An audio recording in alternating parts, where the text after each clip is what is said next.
July 27th, 2013. Hard day. My stomach began to ache in the night, enough to wake me up. I had eaten a can of baked beans for dinner that must have gone bad. I got them from a small rural shop a couple of days ago. I purchased the cheapest food I can, even as the quality keeps getting worse. Maybe next time, I'll splurge an extra 10 cents to not have to eat the worst food available. By morning, I was tired and still nauseous.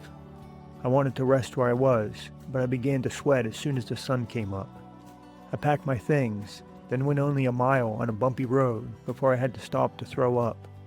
I stuck my finger down my throat to get everything out, but there was nothing left. I needed to rest, so I looked around for a place to shelter from the sun.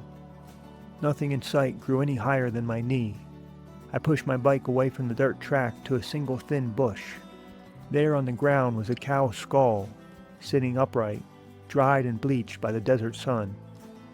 The rest of the animal was gone, no flesh or bones in sight, except for a palm-sized patch of coarse black hair between the horns, like a toupee. I wondered if the animal had also been feeling sick when she lay down to rest, and never got up. I joined the skull in the ground and stuck my head under the bush's sharp branches. There was only enough of a shadow to cover my face, so while I laid there, the rest of me baked in the sun. I slept for a time and woke up wet with sweat. My stomach was feeling a little better though, and I got up to carry on. The road was empty all day except for one man on a motorcycle who stopped to talk. He was about my age, a little shorter than I am, but stouter. I shook his thick hand and felt a strong grip. He didn't speak any English, so when he asked to see my passport, I didn't know what he meant. He got out his photo ID to show me, pointing at the card, then at me. I didn't want to show him my passport. I smiled, feigned confusion, and tried to change the subject. He tried again, holding his ID up to my face. I acted confused again. We did a few rounds of this. He was obviously going somewhere, but I had all day to stand there and play dumb. I hoped he would get impatient and leave. His frustration grew, but he wasn't leaving, and I relented before he became angry. I pulled the copy of my passport out of my bag and handed the document to him. He inspected the sheet for a minute, turning the paper over. Then with a miming action, he asked where my stamp was. I brought an imaginary camera to my face and took a photo, and pointed to my photocopied passport, trying to tell him he was looking at a picture, not the real thing. He got out his ID again and pointed to me. I pointed back at the photocopy. He asked again where the stamp was. I mimed the camera and pointed to the photocopy. I had gotten us into a loop that he didn't have the words to get out of. At this point, he changed his strategy and asked to look through my bags. I wasn't going to let him rifle through my stuff, but I felt okay showing him some of what I brought. I went to where my bike was lying on the ground and continued to try to bore him. I got out my food bag to show him my pasta, cookies, and bread, slowly explaining each item and how I ate them. He was patient enough to get through all the food. Next, I unpacked my sleeping bag. I held the bag up, showed him how the zipper worked, and spent long minutes struggling to compress everything back into its stuff sack. The guy must have thought I was an idiot. His patience ran out as I was showing him how I put on my raincoat. He gave me back the photocopy, said thank you in surprisingly clear English, then got back on his motorcycle and drove away. The experience left me feeling depleted.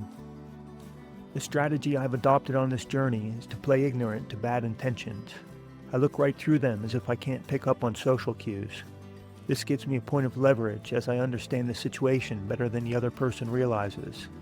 I knew this man was up to something, but I refused to join him. He urged me to be a victim, while I urged him to be a friend. I think we parted on better terms than he would have liked. I continued into a quiet and empty landscape. The earth rippled with heat, and the sun was still high as I drank the last of my water. Ahead of me was a broad, flat expanse rimmed by dry hills. The moment felt archetypal for an adventure on the edge. My supplies were exhausted, and I was placing faith in my own body as a vehicle to salvation. I felt the gravity of my situation, and pushed on. I checked the nearby lake for a drink, the one that I could see from my camping spot last night. I detoured 2 miles from my path to get to the shore, but found only a muddy green muck so thick I wasn't able to access any water. The choice to go to the lake was a 1-hour detour that left me back where I started, and even thirstier than I was. An hour after that, I felt a sort of primal desperation. An hour more, and the matter consumed my thoughts entirely.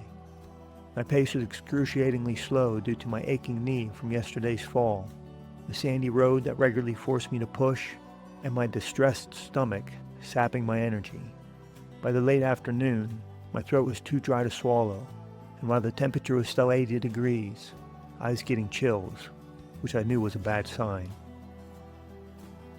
Finally, mercifully, I came across a 6-inch wide stream trickling across the flat land. Only an inch deep and flowing slowly, I feared the water would run dry at any moment. I got down on my hands and knees, lowering myself to drink off the ground like an animal. I felt so grateful. I drank until I was full, then I drank a little more. I stayed next to the stream, filtering the water until I had all that I could carry. 2 men found me camping this evening. I was a quarter mile from the road, and from the height of their horses, I was spotted lying behind thin bushes. They rode over at a trot, then dismounted to look at my bike and sleeping bag. They were friendly, but being discovered has left me feeling vulnerable. Hopefully, no one will be coming back tonight. Today, I experienced feelings of desperation the likes of which I have never known. I fought to take myself forward for 14 hours and covered only 23 miles. I can literally see the spot on the hill where I slept last night. I've never been anywhere like Mongolia. The shift in culture, infrastructure, and climate has been so abrupt that I feel caught unprepared. I'm disheartened by the thought that every day will be this hard.